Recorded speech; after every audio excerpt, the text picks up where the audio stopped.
Just do it! Hey y'all. So I am working on probably one of my last builds for a while. This one's a little bit more complicated because there's a lot of things involved.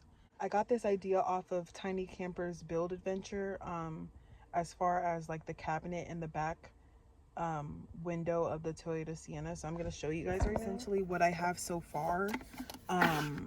I basically just took a whole bunch of papers, these like little scrap papers that I have from my externship. I just took a whole bunch of those scrap papers and I duct taped them all together and basically created this mold. So I'm trying to create this mold so that it'll be a little bit less easier and less cutting when I actually get the wood out. And I still have, like I said, this extra piece of wood, so I'm trying to utilize that to basically build this whole thing out. I bought these little storage containers and they came with these it was wrapped in this cardboard, so I just kind of cut them out and I basically taped them to the paper to make it a little bit more sturdy, to kind of create more of a mold, if that makes sense. And I want to basically create a table that is basically lodged in here, and then from the table kind of put sticks to basically be the main holder of this weight. I don't want it to stick out this far because as you guys can see, it's sticking out pretty far. I'm gonna cut like about 3 inches off of it so it could not stick out too much. I don't want to cover or make a wall right here because this obviously these back windows come out through a switch from the front automatically, so I don't want to like block the airflow in case I want a little bit of airflow in the night without having to like roll down any windows or roll or open my sunroof or anything like that. This is like the best way for me to get some airflow at night if I do want some airflow at night. So I want to kind of keep that place open. And then right here, in the video for Tiny Campers, he used a zip tie to hold it up, but I'm going to use, I don't know what exactly I'm going to use, but I have this for right now to hold it up. And hopefully that on top of this being supported will be enough to just basically hold the weight. The actual wood that I'm using itself isn't going to be super thick plywood. It's going to be very skinny, slim plywood, but having all of this extra space, and I'm probably going to put like an extra shelf on top so it could be like a 2-story type thing going on.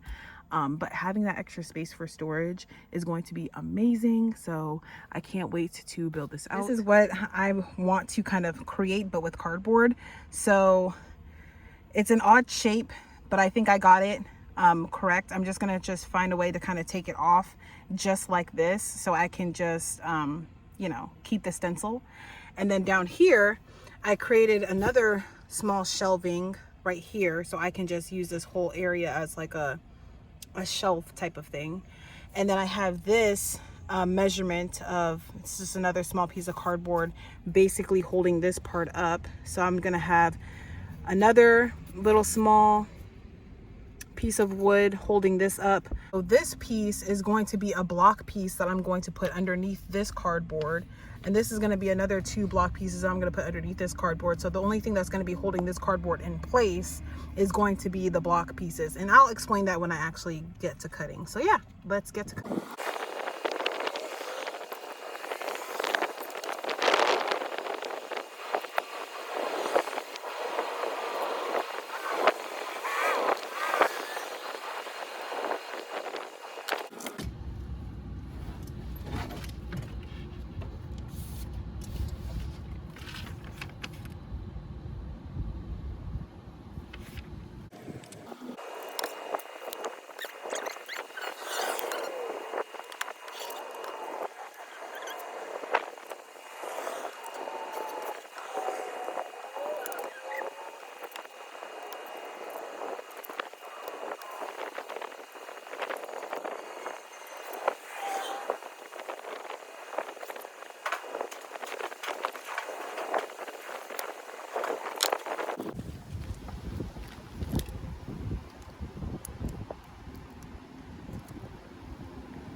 y'all, so it turns out that it's taking me all day. This is not an easy project. So far I want to say that I'm about 5 hours in, and I just finished all of the cuts. I had to like measure and cut and cut and measure and measure and cut and cut and measure because of the contour of the window. It's really hard to like get the right measurement, but I'm gonna show y'all what I have so far. This is what I have so far. As you can see, the nails are literally coming out of the frame. So I'm gonna run to Home Depot and buy some smaller nails that aren't going to poke out of the frame, but so far so good. I do have that one piece sitting right there, so I'm gonna put that on the bottom portion right here. That fits well, everything fits well, all the cuts fit well. I just got done framing. Here we go. I just got done with the door. So here's basically the door that's gonna cover it, and I need to find like something to put here. I mean, I could just put like a piece of string that can like open it, but I'm gonna see if they have anything fancier that's, you know, a reasonable price. If not, I'm just gonna use a string. But yeah, so this is pretty much how it's going to open. I already have a hinge that I could use to open it, kind of like a door hinge. So I was gonna just put that on there. So yeah, I basically just had to drill 2 holes so that I can get in with my jigsaw and cut it out. And then I just went over the things with my jigsaw so it's not like a snug fit, so it has a little bit of room to like, you know, swing outwards. So yeah, that's pretty much what it's looking like. And I wanted to make a nice big door so that I don't have to like, you know, struggle to get items in and out of the cabinet. So I made a nice big drawer for that. I do have a lot of extra scrap pieces. I want to use a scrap piece to basically put like a shelf in the middle, kind of like that. I finally finished.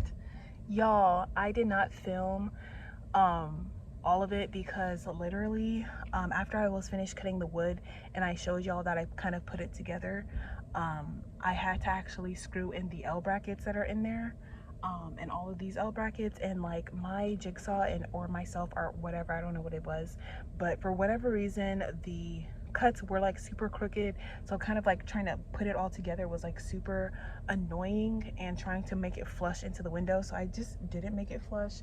There's still some space back here, but that's fine, it's whatever.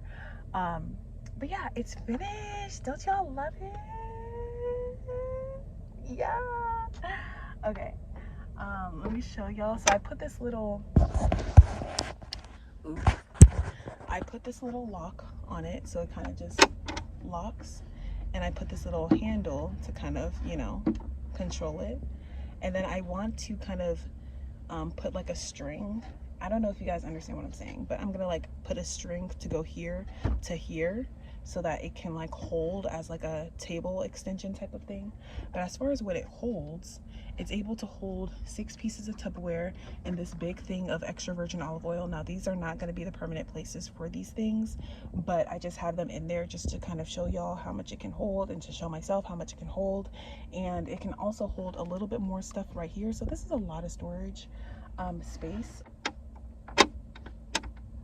All right, as far as the bottom part, now I know you guys are gonna laugh at this, but I actually bought these hinges in with the idea to put them on the side, but I figured that if I open this big door like this way on the side, first of all, the door is really big, and I won't be able to use it as a table because it kind of doubles as that. But I use these hinges anyway because I wanted to finish the project, so I use these hinges anyway.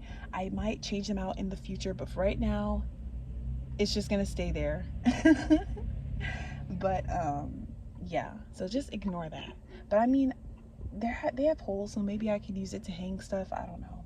But yeah, and then underneath here I put these L brackets. I just screwed it. I screwed a wood screw from the top right directly into this 2x2 redwood 2x2, and then I use these L brackets to hold it on the bottom, because the under here I put the little moldings. The moldings did not help like keep this sturdy, so I had to use these L brackets and these 2x2s, and it's able to hold it sturdy as well as make it sure that it is sitting up straight so that I can sit stuff on top of it. Like if I want to put like a, you know, like a plate, you know, a plate can fit here, a bowl can fit there, whatever I want to put there. Also right here, I did leave this part open because I wanted to be able to charge my EcoFlow. Normally I just, I have my EcoFlow plugged into this extension cord, and then I'll just run the extension cord out there and then find a plug and plug it in. That's how I do it, so I didn't want to block that. But I did leave this little surface area so that I can set down beverages or whatever, you know, I want to set down over there. I just want to say a disclaimer because I feel like I don't want to lead anybody astray, so I want to say this disclaimer. I started this project yesterday at 2 p.m. I did not finish this project until yesterday at 10:40 p.m. This is not for the weak, okay? This is very custom. It's very custom. It's not for the weak. Make sure that you cancel your day plans, your entire plans for the day, so that you can get this done, because I am not a professional, okay? But this was not for the weak. It took me literally all day. So I just want to throw that out there, but the payoff is definitely worth it. This is the cutest storage space. It kind of reminds me, like the oblong type of shape kind of reminds me of Herbs Sims in the City game. So yeah, I'm probably gonna decorate it, paint it, make it nice and custom, but this is pretty much how it's looking right now. I'm probably going to change out these hinges and stuff like that, but this project was not for the weak, y'all, but I love it. It's like no regrets. I'm probably gonna put something different in here, but I love it. Oh my gosh, I really did that. But yeah, y'all, I'm gonna end the video here. Don't forget to like, comment, and subscribe, and I will see y'all in my next one. Bye.